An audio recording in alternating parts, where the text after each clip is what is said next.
Hello guys, इस video में हम देखेंगे 10 लिनक्स कमांड्स के बारे में जो कि हर किसी को पता होनी चाहिए।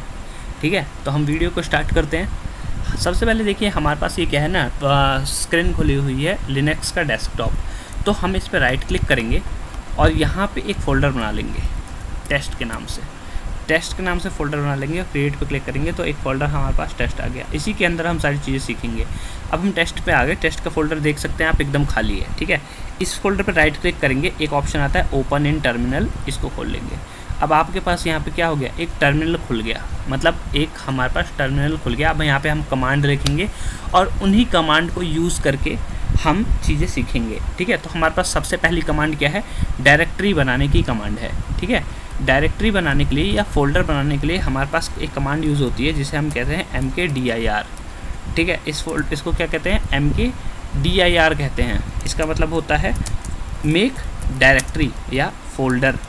तो इसको कहते हैं मेक डायरेक्टरी या फिर फोल्डर बनाओ। डायरेक्टरी फोल्डर एक ही चीज़ होती है।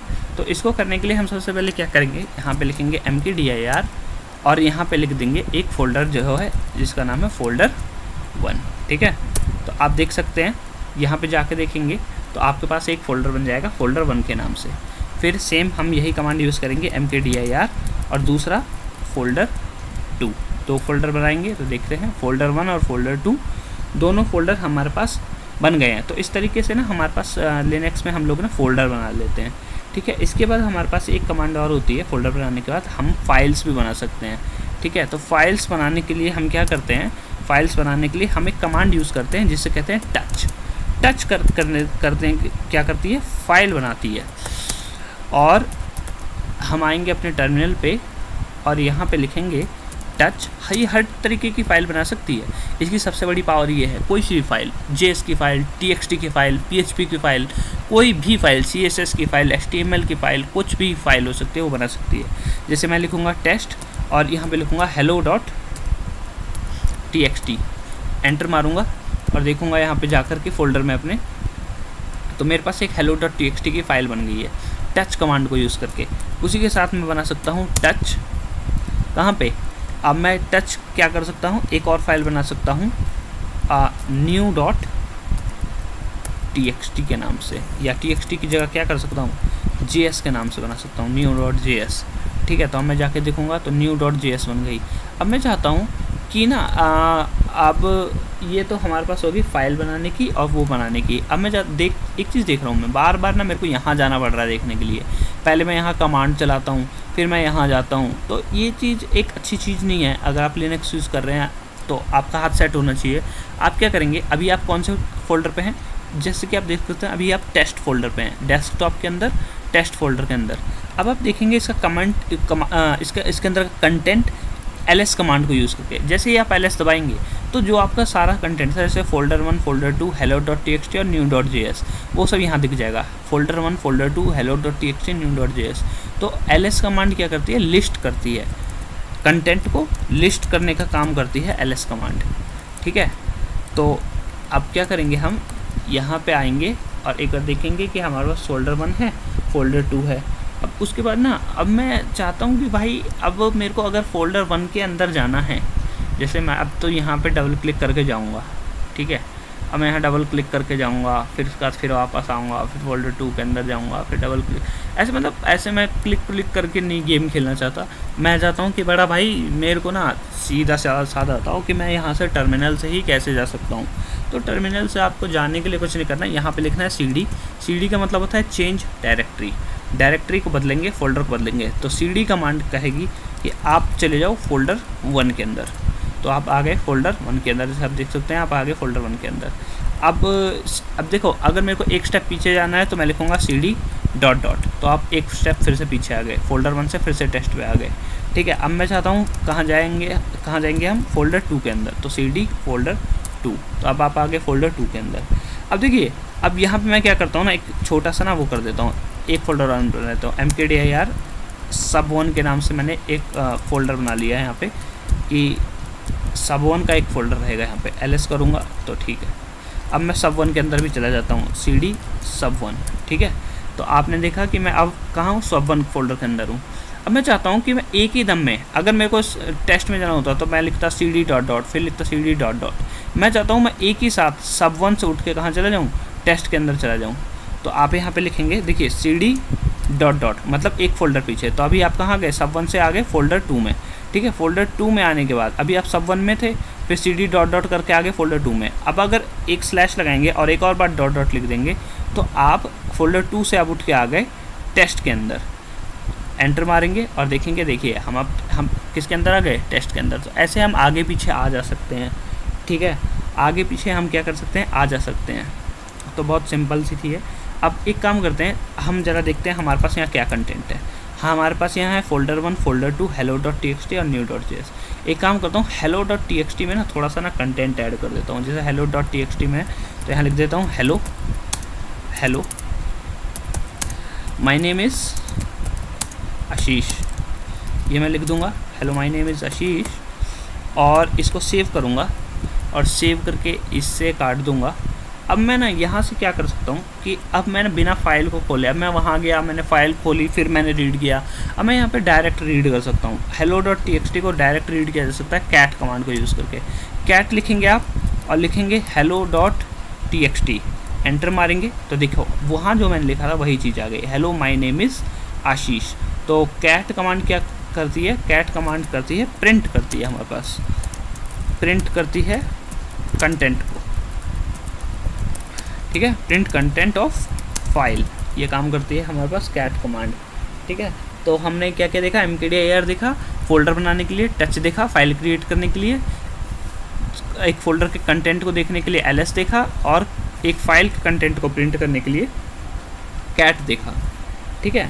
अब ना मेरे को क्या ज़रूरत कुछ पड़ सकती है इस हिसाब से कि मेरे पास ना hello.txt है। अब मैंने इसका ना क्या किया है, अब मेरे को इस hello.txt को इसको कॉपी करना है और इस फ़ोल्डर 2 के अंदर ना फ़ोल्डर 2 के अंदर जो sub1 का फ़ोल्डर है, या मेरे को क्या करना है, अभी थोड़ा सा सिंपल रखते हैं कि hello.txt को कॉपी करना है मेरे को, इसको जिसमें ये चीज़ें लिखी हुई हैं, इस hello.txt को कॉपी करके मेरे को ना फ़ोल्डर 1 के अंदर डालना है, ठीक है।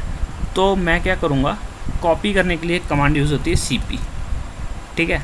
cp कमांड यूज़ करेंगे और यहाँ लिखेंगे hello.txt, और कौन से फ़ोल्डर में करनी है, फ़ोल्डर 1 में करनी है। तो अब फ़ोल्डर 1 लिख देंगे, फ़ोल्डर 1 के अंदर कॉपी कर देंगे। अब जाके देखेंगे और फ़ोल्डर 1 के अंदर तो हमारे पास hello.txt कॉपी होकर के आ चुकी है। अब अगर इसको खोल के देखेंगे तो यहाँ पे देखिए वही हेलो माय नेम इज़ आशीष, मतलब सेम फाइल कॉपी होके इस लोकेशन पे भी आ गई है। अब वापस से टेक्स्ट पे जाएंगे। अब क्या करना है मेरे को, अब मैंने एक चीज़ कॉपी कर ली, ऐसा हो सकता है कि मेरे को ज़रूरत पड़े कि चलो भैया मैंने वहाँ कॉपी तो कर ली, अब यहाँ पे ये भी पड़ी है, वहाँ पे भी वो पड़ी है, तो मैं चाहता हूँ कि भाई ये वाली फ़ाइल ना डिलीट कर दी जाए, वहीं पे काम, मेरे को यहाँ पे काम नहीं है। तो डिलीट करने के लिए आप एक कमांड यूज़ करेंगे rm, ठीक है। rm कमांड का यूज़ करेंगे और फिर किसका नाम लिखेंगे, फ़ाइल का नाम आप लिखेंगे hello.txt।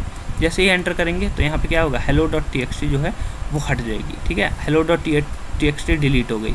ऐसा भी कई बार ज़रूरत पड़ सकता है कि आपको ना फ़ोल्डर डिलीट करना हो और उसके अंदर कई सारी फाइल्स हों, तो rm कमांड नहीं यूज़ होगी, उसके साथ यूज़ होगी rf। तो आप लिखेंगे rm -rf करेंगे और आपके पास क्या आएगा, hello.txt जो है फ़ोल्डर 1 डिलीट करना है ना हमें, तो हम लिखेंगे rm -rf और यहाँ लिखेंगे फ़ोल्डर 1, एंटर करेंगे, देखते हैं फ़ोल्डर 1 पूरा डिलीट हो गया फाइल के साथ। तो ये क्या करता है, rm -rf कहता है कि रिमूव कर दो किसको, रिकर्सिवली मतलब उस फोल्डर के अंदर जितनी भी फाइल्स हैं उनको सारी को एक एक करके रिकर्सिवली डिलीट करते चले जाओ, ठीक है ना। मतलब पहले एक फिर एक लूप में डिलीट कर दो और फिर फोल्डर को भी डिलीट कर दो, ठीक है। तो ये होती है rm -rf कि पहले सारी फाइल्स डिलीट करो फोल्डर के अंदर, फिर फोल्डर को भी डिलीट कर दो, ठीक है। rm -rf किस लिए यूज़ होती है, डिलीट करने के लिए। अभी हमने rm के बारे में सीखा जो कि डिलीट करने के लिए यूज़ होती है, और उसके बाद अब ना हमारी ना कुछ ज़रूरतें बदल सकती हैं। मान लेते हैं कि मेरे को ना new.js जो पड़ी है ना, इसको मेरे को ना वो करना है, new.js को मेरे को ना वो रीनेम करना है, गलती से नाम लिख दिया मैंने, new.js अच्छा नहीं लगा मेरे को, मैं चाहता हूँ इसका नाम हो index.js। तो मैं क्या करूँगा, एक कमांड होती है mv और new.js का नाम लिखूँगा, new.js, और इसको नया नाम दे दूँगा जो भी मेरे को देना है, index.js, ये नाम देना मेरे को। एंटर करूँगा। अब आप new.js की जगह देखेंगे इसका नाम चेंज हो गया है, index.js में रीनेम हो गई है। तो ये mv कमांड हमारे लिए ना रीनेम का भी काम करती है, एक और काम करती है मूव करने का। तो अभी देखते हैं, index.js को हमने क्या किया था, रीनेम किया था। तो mv कमांड यूज़ होती है रीनेम के लिए, एक और के लिए यूज़ होती है मूव करने के लिए भी यूज़ होती है।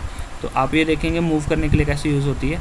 अभी हमारे पास अगर ये देखें तो हमारे पास index.js यहाँ पे पड़ी हुई है। इस फोल्डर को खोल के दिखाऊँ तो index.js पड़ी है।